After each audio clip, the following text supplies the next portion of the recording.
Todo mundo conhece alguém que já foi chamada de ex-louca.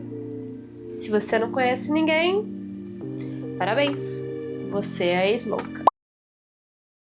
E é um famoso estereótipo você falar que a mulher é louca, que a mulher é maluca, que a mulher é histérica, né? Mas e se eu te falar que, da mesma forma que o seu ex te chama de maluca, para te desvalidar, a sociedade faz isso com a mulher há gerações. Tudo começou lá na Grécia. Mulheres descontentes, depressivas, insatisfeitas com a vida que levavam, eram diagnosticadas com histeria, que significa útero. A histeria que surgiu lá na Grécia era muito usada para diagnosticar essas mulheres infelizes. E a solução, segundo Platão, era casar e ter filhos. Como se toda a angústia feminina fosse resumida a ter um marido e a ter uma família. Já na Idade Média, a histeria foi associada à bruxaria, ou seja, fogueira. A histeria ela meio que englobava todo e qualquer sentimento negativo que a mulher poderia ter acerca de sua própria vida, né, das dinâmicas sociais. Ou seja, o único motivo para a mulher achar ruim a vida que ela levava na época era uma doença. Esse negócio de histeria era um recado muito duro às mulheres, dizendo que ou você faz o seu papel social de casar e ter filhos, ou você será para sempre infeliz e o seu corpo te diz isso. No século XIX, mulheres eram internadas compulsoriamente em hospitais psiquiátricos e foi nessa época que histeria, a loucura feminina, foi categorizada como neurose. Isso era uma forma bem clara e bem fácil de descartar mulheres. Era só falar que aquela mulher era louca e jogá-la no manicômio e nunca mais olhar para ela. E a parte que é realmente curiosa, que faz a gente pensar um pouquinho, é que a própria OMS diz que as mulheres são mais suscetíveis a terem transtornos mentais como depressão, ansiedade, entre outros. Hipócrates e Platão estavam certos? A mulher é louca por natureza se ela não casar e ter filhos? É isso mesmo? Se alguém está doente é porque algo adoeceu, certo? Segundo a Valesca Zanello, a medicina ela é muito falha em compreender o sofrimento feminino, levando em conta só fatores biológicos como hormônios, excluindo os fatores sociais. Ou seja, aquela premissa que veio lá de Hipócrates, lá da Grécia, permanece até hoje.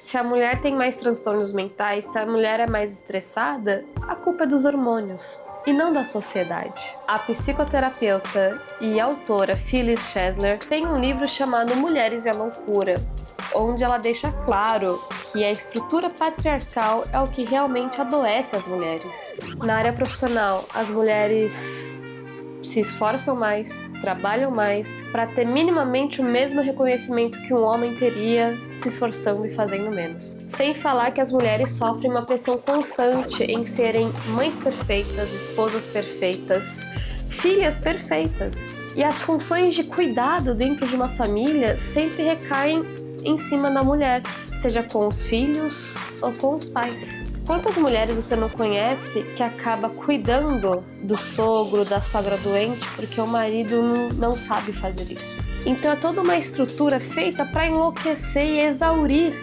a mulher. A gente está falando de uma tripla, quarta jornada de trabalho. Fica tranquila, tudo isso é planejado. A sociedade nos quer loucas para que dessa forma justifique a maneira com que nos trata. O patriarcado anda de mãos dadas com o capitalismo. A gente está falando de exploração de trabalho, de dinâmicas heteronormativas, de tudo montadinho para que a mulher fique numa caixa e quando ela se recusa a ficar nessa caixa, ela é chamada de louca, de esquisita, ela é adoecida e assim é justificável tratá-la como sempre tratado. É bem engenhoso mesmo.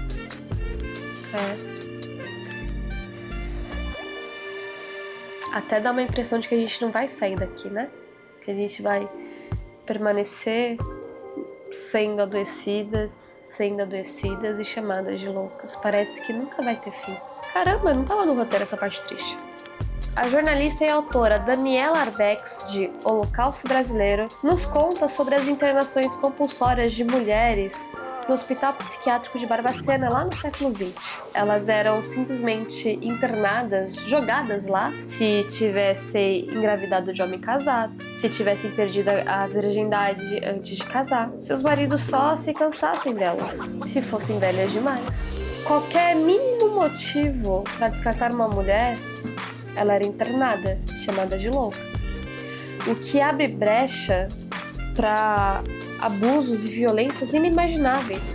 Porque se todo mundo aponta pra você e te chama de louca, a sua palavra já não serve de mais nada. Hoje, histeria é uma neurose associada a sintomas físicos e não está correlacionada a algum gênero.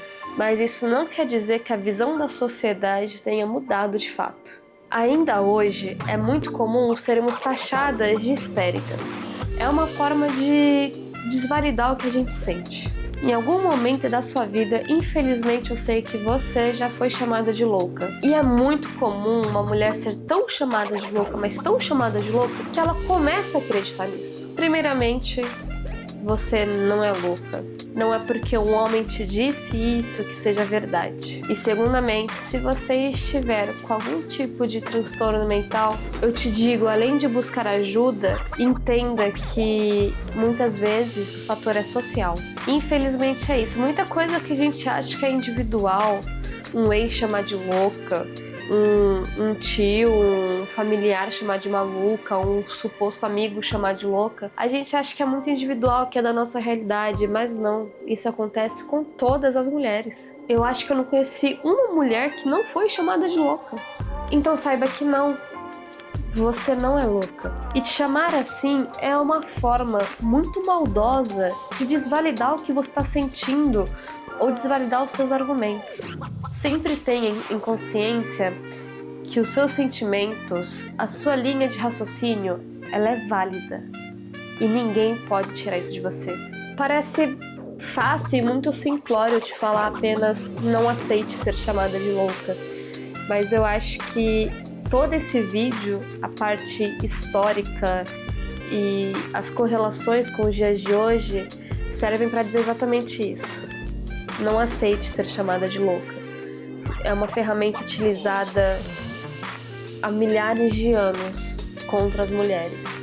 E a gente tem que fazer isso parar.